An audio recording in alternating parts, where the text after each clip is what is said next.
Hi there, thanks for joining me. It was late 2014 when I was asked by Dreams and Visions Press if I would do the lobby poster art for a new movie celebrating the life and times of the Star Wars design legend, the one and only Ralph McQuarrie.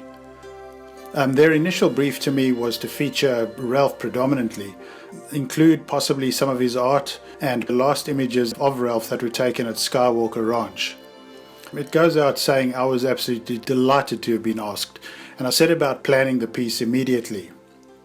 Working as I usually do, using a combination of Copic marker pens and Prismacolor pencils, this was the concept that I ultimately ended up with, which featured 3 or 4 of Ralph's iconic Star Wars related concepts, and of course Ralph himself.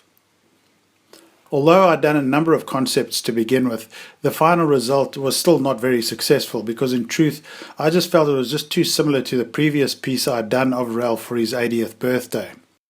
We chatted about it a bit more, and in follow-up discussions with Dreams and Visions Press, Ralph's studio was suggested, which I really thought was a terrific idea. That said, I immediately wondered if it would actually work visually, because the interior of Ralph's studio was a bright place, fairly stark I guess, and Ralph preferred to use a drawing board, not an easel.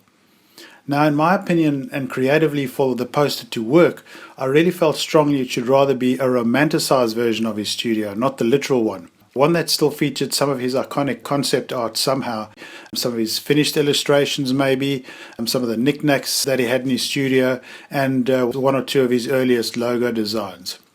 I really wanted it to be a little like Norman Rockwell visits the Disney Family Museum, so that the result was a nostalgic image that made the viewer feel like it was a favourite memory rather than something literal.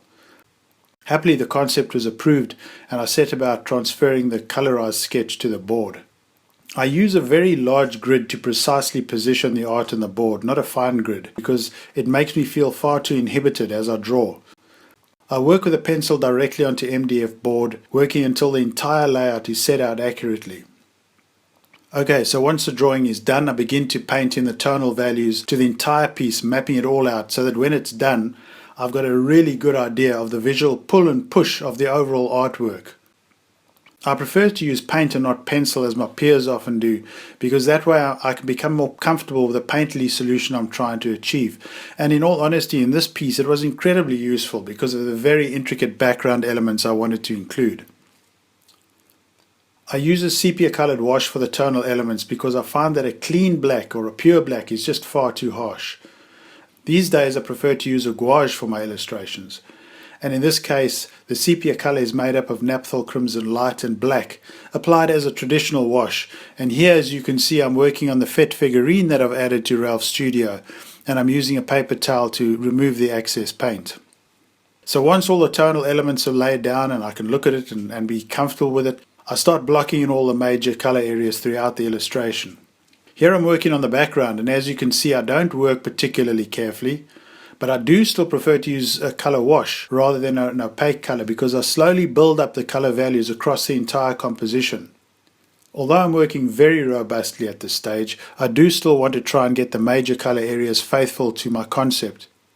The artist easel is a light wood, and it's offset against the warm colour of the background, and even more so against the white canvas, the window and the Fett figurine. The shadow areas are also treated with muted colours, and I can use this opportunity to block in the bounced light underneath the easel and on the other elements in the background. As I work my way into the foreground, I keep adding to the various elements, slowly building up the colour in layers until the whole board is roughly blocked out. As you can see, the result is not very refined, but at one glance I can see if there's anything specific that worries me about the composition before I move on to adding the detail. The first thing I work on are the objects in the foreground because they help grab the viewer's eye and lead their gaze through the scene. And then using thicker paint and Prismacolor pencils, I build it up and work on defining the key elements such as the Vader illustration on the stool, as well as Ralph's early iconic Star Wars logo, which I've always loved. So then once a very detailed foreground is more or less resolved, then I'm moving to the background. And in this case it actually proved uniquely challenging. I ultimately ended up painting this part of the piece about 3 or 4 times over, if I recall, because being so incredibly detailed, I really struggled to find the balance that resulted in the background not overpowering the foreground. I feel that in the end the repeated repainting worked out really well because I was able to use more robust shapes and less detail, but the visual solution was still one that worked in relation to the foreground. The important early drawing on Ralph's easel and the bright window also help add the extra visual impact points I'm looking for.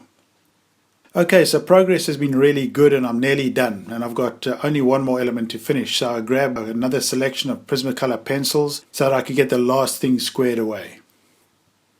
The Fett figurine is the last item I'm working on, and as I've done in the rest of the illustration, I work the figure over using a combination of gouache paint and Prismacolor pencils. By the way, that little figure you can see in the bottom is my reference that I used for this part of the painting. I'm building up the figure predominantly using white paint to lift the highlights, and I use the colored pencils to refine the shapes and the details. But as you can see, I've preserved some of the underpainting on his legs and under his arms, so that when I'm finished he doesn't look like he's been cut out and stuck onto the rest of the illustration. He needs to blend in. Looking back, I'm absolutely indebted to Dreams and Visions Press for giving me the opportunity, because this illustration took me well out of my comfort zone. There are no big portraits or intermeshed figures, and these are things that I'm really used to when dealing with movie poster art. It was an absolutely invigorating journey, and I sincerely hope that you feel I achieved my goal of creating a piece that is a celebration and a salute to the memory and the legacy, of course, that Ralph McQuarrie left with us. Thanks very much for watching.